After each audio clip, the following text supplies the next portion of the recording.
Ladies and gentlemen, good afternoon. My name is Jason Ashwood. My colleague Richard Unwin. I was asked in my context as a senior police officer, what does it mean to be a man? And I think I'd like to kind of rephrase that question a little bit, pose a different question, if you like, about what should a man be? In the context of my working life, and if you think about these figures, 80% of serious sexual violence is unreported. Each year we deal with over 5,000 allegations of rape and serious sexual violence, from young children to the very elderly. Since I took over my role, over 20,000 victims have reported to our command. In the last 9 months, we've taken over 1,000 victims. 5% were men through the Haven services. And Richard is one of those officers that has the job of managing a victim through that process, and we'll hear from Richard shortly. Sexual exploitation is a growing issue in London. Last year, Barnardo's dealt with 1,500 children in relation to sexual exploitation. Female genital mutilation. In 2007, it was estimated that there were 20,000 young girls at risk of that in London alone. Pornography on the website is rife, and the news headlines every week almost will give a story of a celebrity, or indeed stories about the Met Police not doing as well as it could do, something I always have an issue with. Last year, rape reporting in London was up 30%, and in the last year we've charged more people with rape than ever before. So in this context, when I was invited to a workshop and asked the question, well, what does it mean to be a man in your particular area, Jason? I found that a really challenging question. And I was glad that I wasn't the first person put on the spot in the room about answering that, because all the things were going through my mind about, well, is that because almost exclusively all of our victims are women or young girls? Or is it because the fact that half of our workforce is female? And I was kind of grappling with these issues and trying to think about what does it mean to be a man in that context. But I think for me the issue is far wider than that. And the debate is far wider than that. And I think that was reinforced to me when I was thinking about what I was going to say today, when I saw the news article the other night written by a journalist about this seminar. And it talked about the metrosexual man. The new man, the 80s man, the way that men no longer sit there and read the papers now.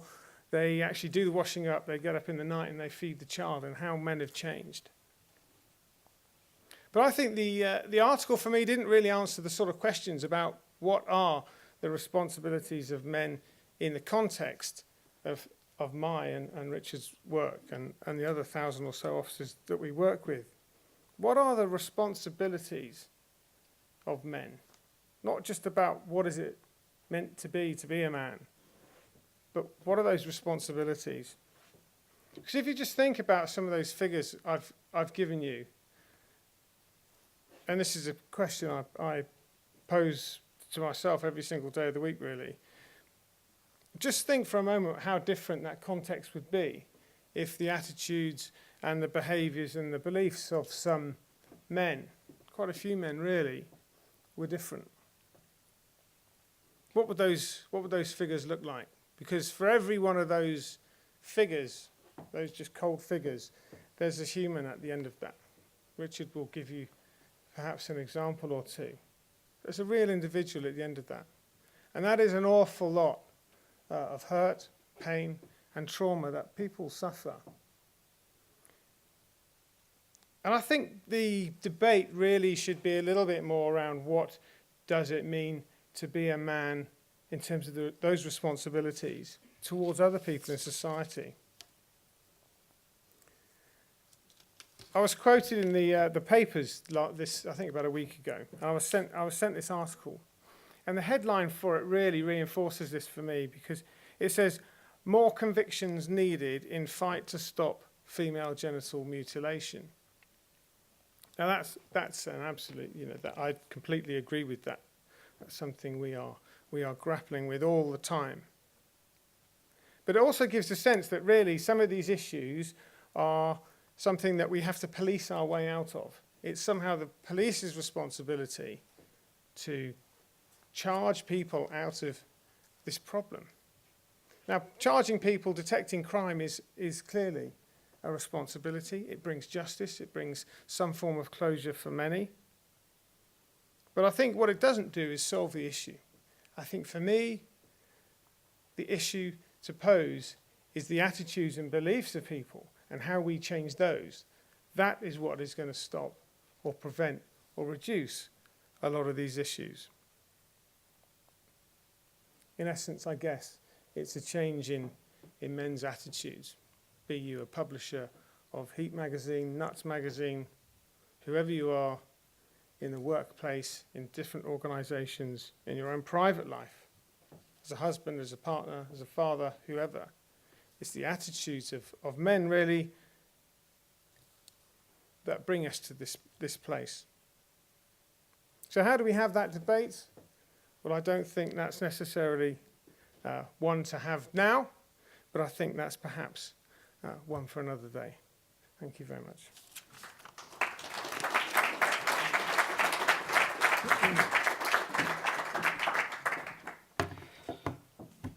Good afternoon.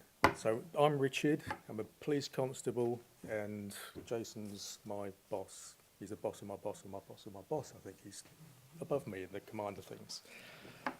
So we talked about this when the invitation came through, and we talked about what we could discuss, and we decided that Jason would talk about the procedural side of things, the police side of things, and maybe I could come and put a personal spin on this to give my opinion of what I think it is to be a man. So that's what we decided on today, and that's what I'm going to talk about. I'll talk about my role as a SOIT officer, and SOIT is the Sexual Offence Investigation Trained Officer. I'll talk about that a lot with my colleagues, with outside agencies, with our partners, and I'm quite fine doing that. I'm used to doing that. And this is a little bit different because this is talking about me, and I can feel my comfort zone moving in a little bit at the moment because I'm nearly outside it, but not quite. That's obviously a good thing. And so when I read the short brief that came through, I looked at it and I thought the question that it seems to beg to me is, what sort of man am I? And I'm 46, and quite strangely, I think I've never actually asked myself that question before because I've never had to.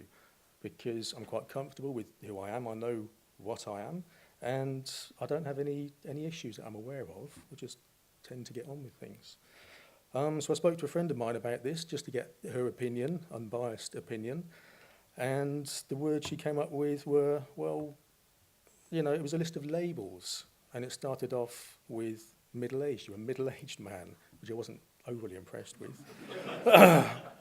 You're a white man, obviously a white man. A gay man, and if I choose to disclose that, people know that. A very nice man sometimes, which is a little damning, I think, that one. I'm not too keen on that one either. I'm a policeman, I've got a warrant card, I can prove that. And she also said you're a stupid man as well. And I'll give an example of that towards the end, and it's actually quite accurate in this case. So I stopped there, I thought, that's not, I don't want to know anymore. Just draw a line under that. And it was getting a little bit rude, so that was done. So that was good, so that gave me a chance to reflect on how someone else saw me and those labels that had been used on me at the time. And sometimes they've been used with anger, sometimes they've been used with affection, and sometimes with humour. So that was fine. I knew what she thought about me, but it didn't answer my question. And my question was, how do I see myself as a man from my own perspective? So I'm not a deep thinker, but I thought back, and I thought I'll strip it back just to the word man in that case. No labels, no adjectives, no qualifiers. And whenever life throws curveballs like this in my direction, I'll look to my friends for comfort and advice. And my friend on this occasion was Google. And all it told me was that I'm an adult human male. I have certain chromosomes and probably more androgens, which I collected as a fetus, and I left the estrogen alone. And that's what makes me who I am. Which doesn't help, it's very scientific. I'm not a scientist, so I'm not going to talk about that either. But there was one thing that came to mind, and it relates to how I view myself in my gender as a man, as a male. And it does work, it relates to my job, so it is a bit more police speak, but I won't be too long. So as I say, I'm a SOED officer. I'm a single point of contact throughout a police investigation for anybody who experiences sexual violence. I mean anybody, that's any age, any sex, any gender, anybody at all. And I'll talk them through the process and help them through the process from the start right to the finish. So that's what I do. I trained about 7 years ago. It's an intensive 4-week training course. It's a very good course, and you learn a lot on that course. And when I finished, I was allocated to the Sapphire Unit at Hackney. It was a big thing for me because I was quite new in service. I'm quite old, but I started the police service when I was about 30, 35, 36. And to be a SOED officer, there's a lot of responsibility to that. There's a huge amount of expectation from the people above you as well. There's the things you should do and you need to do. And if you don't do that, then you're accountable for not doing that. And within the first couple of weeks, I picked up a couple of jobs, and they went okay. And I thought, I'm using my knowledge, and I'm quite confident of what's happening now. And then it just happened that one night I was in the office on my own. Everyone else was out dealing with something else, and the phone rang, and I took a call from an officer, and he said, I need a SOED. I thought, that's fine, I'm a SOED, I can do that. I said, what do you want me to do? Where shall I go? Can you give me some details? And he said, no, mate, I need a SOED. And have you got one there? I said, no, I'm a SOED officer. I'll come and give you a hand, just let me know what to do. And there was a sharp, an audible intake of breath. It was, and he said, you're not female. And it's an astute observation. And obviously, I wasn't a female, I'm not a female. Unfortunately, there were no female officers available, no female SOED officers available at the station. And he was told that this person had specifically asked to have a female SOED officer, did not want to speak to a male about what had happened. And I knew this could happen. I knew this was a possibility. We've been taught about this, but I don't think I'd actually thought about it happening until that point. So I said, it's fine, I'll come down, I'll explain to this person who I am, what I do, and there'll be no problems, it'll be okay. And he said, no, mate, you don't understand, she won't talk to you. And I was feeling a little bit panicky at this point, because I was thinking I'm going to fail in my job, and maybe I should rethink what I'm doing. Maybe it's not right for me. Anyway, got in the car, made my way down to the station to meet them. On the way, I had another call from a supervisor saying, have you found a female SOED officer yet? I said, no, I haven't. I'm coming down and I'll deal with it. And that was someone else, and they were questioning, I saw it as them questioning me and my ability to do the job, and it was through no fault of my own, but I just wasn't quite sure how to handle this, and I was getting quite nervous, and I was building up all this pressure, thinking, right, maybe I'm not going to do this very well at all.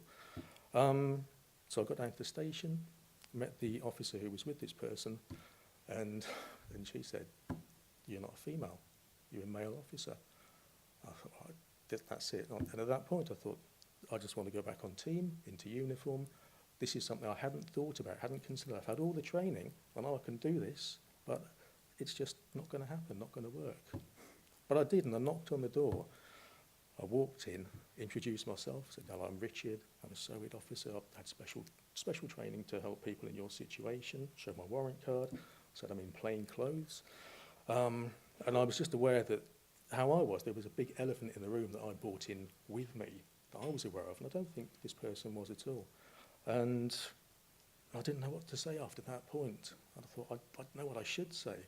And what I actually said was, I'm really sorry, but I'm a man. And I didn't mean it like that at all. I meant to say, I'm sorry, there's no female officers to help you, but I'm here, I can do the job if you give me the chance, and we'll talk you through the process. But it just came out really stupid. And as I said at the beginning, the stupid man comes into that somewhere, and that's where it was. And I felt stupid, and she looked at me like I was absolutely mad. And there was just a pause, and she just said, I can see that. What happens now? At which point, there was just a huge pressure off me that lifted, And we just went on. And I explained that I'd been told that she would only speak to a female officer.